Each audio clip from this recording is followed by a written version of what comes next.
viskas užskolinta, nėra pinigų. Tai tada aš Daivą kažkaip sugebėjau įkalbinti, vakare, kaip šiandien atsimenu, jau ten prieš įdint mėgoti, aš sakau, mažiau nuklausyk. Auksinė proga, reikia nuskristi, sako, Turmis, sako, tu pasižiūrėk, sako, pinigų neturi.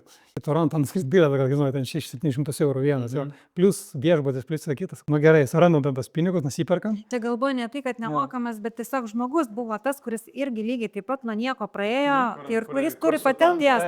O mes, žinai, dar tais laikais čia nebuvo tiek daug tų gūrų ir patarėjų ir tokių, mes neturėjome iš vis su kuo pasitarti, tai liko tik tai užsienis. Kažkur jau nusipirkam bilietus iš paskutinių jo ir iškrinam į nemokamą seminarą. Iš tikrųjų visada buvo ant ribos, visada. Tik tai klausimas buvo, ar tu dabar imi tą svajonę, žinai, čiumpi ir nepaleidi ir važiuoji.